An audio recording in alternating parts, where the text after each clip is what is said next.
کہ اللہ نے مختلف مذاہب کیوں بنائے. اللہ نے صرف ایک ہی مذہب بنایا ہے, ایک ہی دین, جس کا نام قرآن میں ہے, سورہ ال عمران سورہ نمبر 3 آیت نمبر 19 میں, ان الدین عند اللہ الاسلام, the only religion acceptable in the sight of Allah is Islam. صرف ایک ہی دین جو اللہ کے نزدیک صحیح ہے وہ اسلام. اسلام کے معنی ہے امن, پیس. اسلام کے معنی ہے to submit your will to God, خود اپنے خواہش سے اللہ کے احکامات کے مطابق زندگی کو بسر کرنا. اسلام کا مطلب یہ نہیں کہ محمد سلطان ذاکر. اسلام مطلب اللہ کے احکامات پہ عمل کرنا اور امن حاصل کرنا. تو جتنے پیغمبر آئے صرف اسلام سکھائے. مذہب ایک ہی ہے لیکن مذہب کا پیغام بدلا گیا. جس طریقے سے جو پہلے بھائی صاحب کے سوال میں نے جواب دیا تھا کہ سارے پیغمبر کا اہم پیغام تھا کہ خدا ایک ہے, صرف اس کی عبادت کرو, اور آخری پیغمبر محمد صلی اللہ علیہ وسلم میں باقی چیز میں لٹل بٹ ڈفرینس ہوگا, but the basic message was the same. Basic جو پیغام تھا ایک خدا, صرف اس کی عبادت کرو, اس خدا کی کوئی پرتیما نہیں, بت پرستی غلط ہے, اور اس ایشور کے آخری پیغمبر محمد صلی اللہ علیہ وسلم. لیکن کیونکہ وقت جانے کی وجہ سے جو پیغام جو دیا گیا تھا وہ بدلتا گیا, جیسے میں نے کہا. تو جتنی مذہبی کتابیں جو قرآن کے پہلے آئے, کوئی بھی مذہبی کتاب محفوظ نہیں ہے.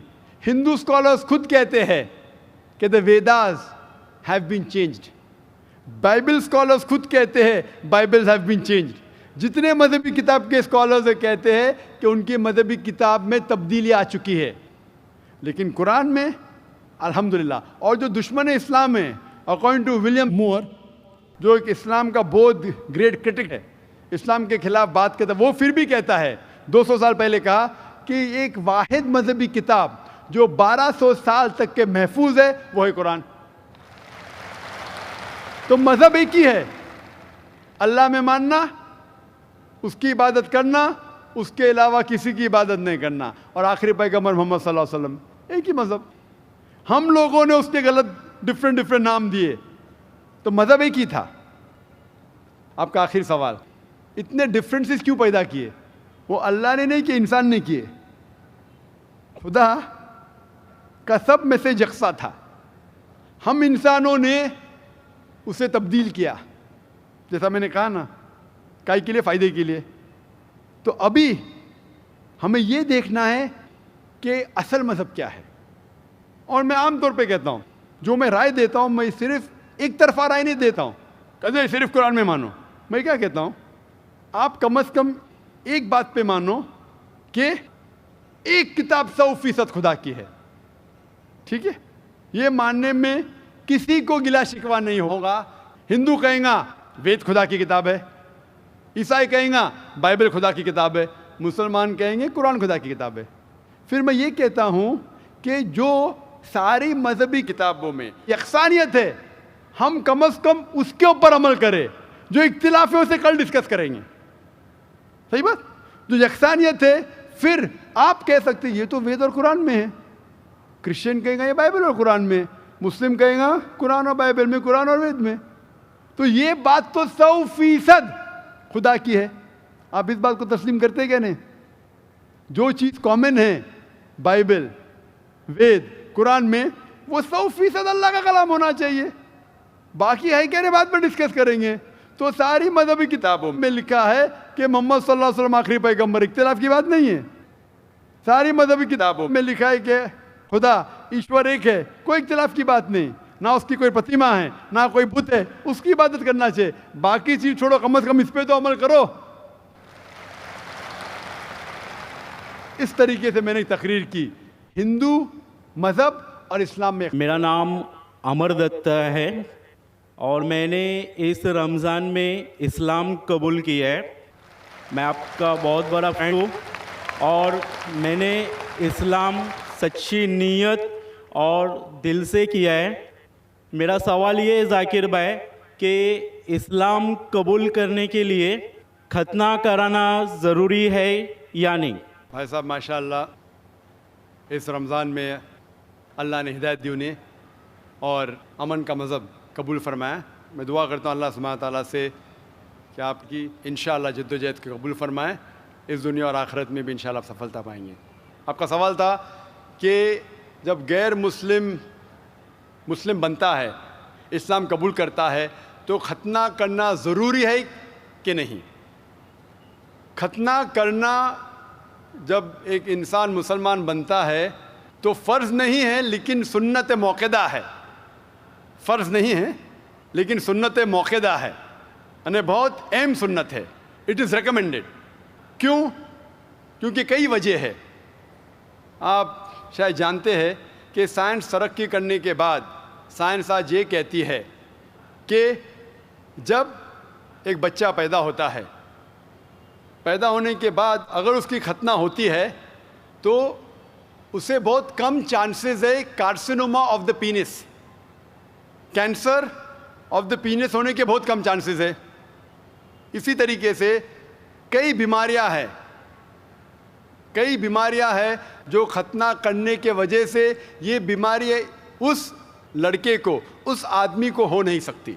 مثال کے طور پہ دیر از دا پریپیوس وچ از دیر، اس کے وجہ سے وہ زپ میں اٹک سکتا ہے، they can be problem with it. Furthermore آج کی ریسرچ یہ بھی کہتی ہے کہ جو شخص ختنہ کر چکا ہے اس کو ایڈس کے چانسز اور کم ہیں۔ ایسے کئی ریسرچز ہے، آپ اگر میرا کسٹ سنیں گے سائنس کے بارے میں، اس میں اور ڈیٹیل سے کہا ہوں کہ کیوں ختنہ کرنے کو کہا گیا اسلام میں۔ تو محمد صلی اللہ علیہ وسلم کی سنت ہے، ختنہ کرنا چاہے، بہت اہم سنت ہے، کرے تو بہت اچھا ہے، لیکن اسلام میں فرض نہیں ہے۔ So my question is, I'm not clear with the concept of Makkah, that every person says that Makkah is in the center of the world. I'm not yet clear with this concept.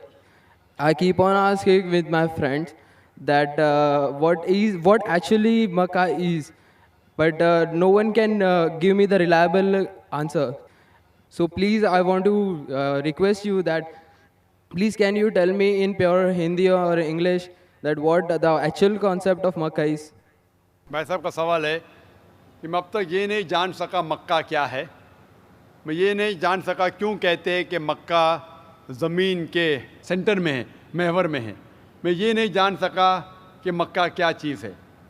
بھائی صاحب، مکہ جس طریقے سے قرآن مجید میں ذکر آتا ہے سورہ ال عمران میں سورہ نمبر 3 آیت نمبر 96 میں کہ بکہ وہ جگہ ہے جو سب سے پہلے عبادت کے لیے بنائی گئی، سب سے پہلے عبادت کی جگہ بنائی گئی وہ ہے مکہ۔ اور قرآن مجید میں لکھا ہے سورہ اسراء میں چیپٹر نمبر 17 آیت نمبر 1 میں کہ اس کے ارد گرد امن ہے، اور مکہ کو کہا گیا ہے دار الامن۔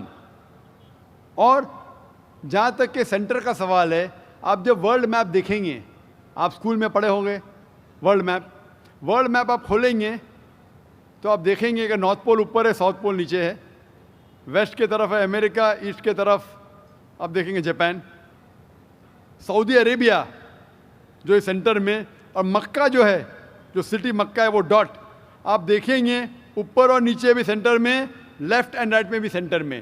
تو اسی لیے ورلڈ میپ آپ دیکھیں گے تو مکہ از ان دا سینٹر، مطلب محور ہے۔ So that is one of the meanings, but real ہے کیا وہ دار الامن ہے، اور وہ امن کی جگہ ہے، اور وہ پہلی عبادت کے لیے جگہ بنائی گئی۔ اللہ سبحانہ و تعالیٰ فرماتے ہیں قرآن مجید میں، I see the people's means like the bhakt of Allah, they pierce their body and their means they do rally out on the road. What is it actually? بھائی صاحب نے سوال کیا کہ ہم دیکھتے ہیں کہ مسلمان لوگ اپنے جسم کو مارتے ہیں اور خون کرتے ہیں، کیا ہے؟ قرآن مجید میں کہا بھی نہیں لکھا ہے کہ مسلمان should pierce their body. قرآن مجید میں کہا نہیں لکھا ہے کہ اپنے جسم کو مارنا چاہیے۔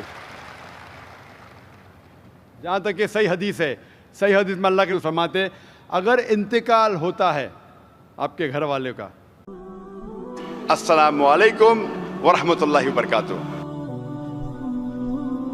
جی خوش آمدید دوستو، امید کرتا ہوں ویڈیو آپ نے پوری دیکھی ہوگی اور آپ کو پسند بھی آئی ہوگی۔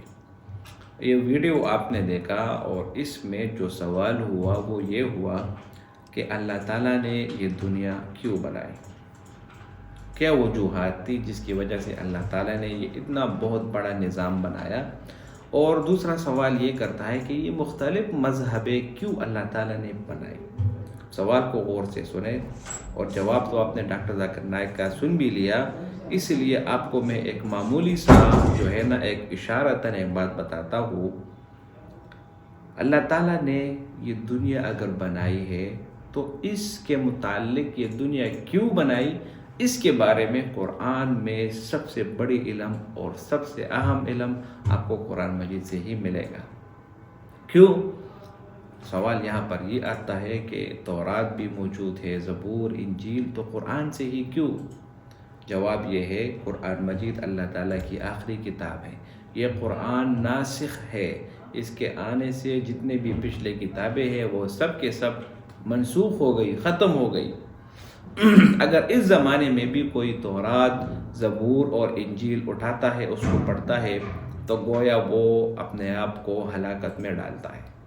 وہ کتابیں منسوخ کی گئی اور جو کتاب منسوخ ہو گئی اس کو پڑھنے کی اجازت بالکل نہیں ہے۔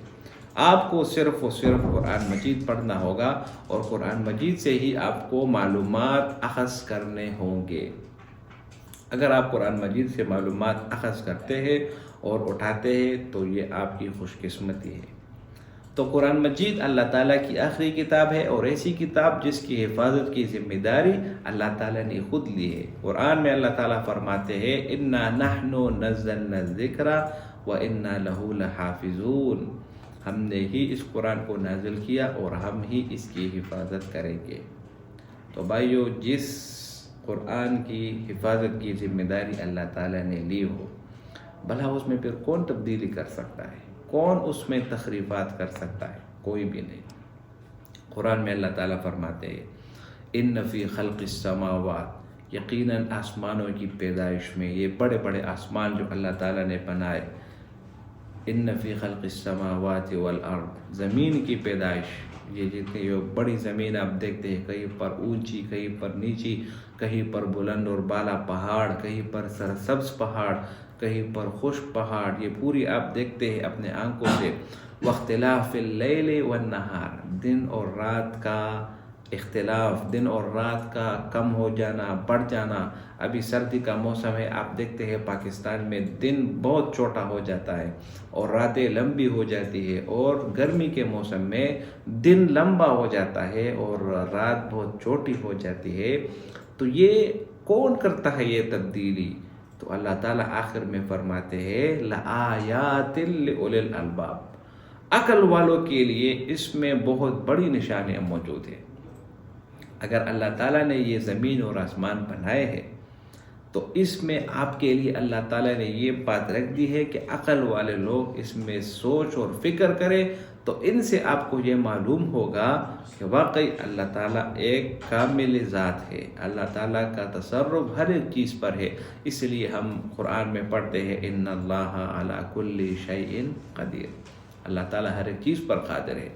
دوسری جگہ اللہ تعالیٰ فرماتے ہیں الذی خلق الموت والحیات لیبلوکم ایکم احسن عملا، اگر اللہ تعالیٰ نے موت اور جو ہے نا زندگی بنائی ہے، پیدا کی ہے، تو یہ اس لیے تاکہ آپ کا امتحان لیا جا سکے۔ اس نے دوسرا سوال کیا کہ مختلف مذاہب کیوں بنائی، تو یہ سوال بالکل غلط ہے۔ اللہ تعالیٰ نے صرف اور صرف ایک مذہب بھیجا ہے اور وہ ہے اسلام۔ قرآن میں اللہ تعالیٰ فرماتے ہیں ان الدین عند اللہ الاسلام، اللہ تعالیٰ کے نزدیک جو مذہب ہے وہ صرف اور صرف اسلام ہے۔ تو ڈاکٹر ذاکر نائک نے بہت بہترین جواب دیا۔ امید کرتا ہوں یہ ویڈیو آپ کو پسند آئی ہوگی۔ اگر ویڈیو آپ کو پسند آئی تو اس چینل کو سبسکرائب کریں۔ بہت شکریہ۔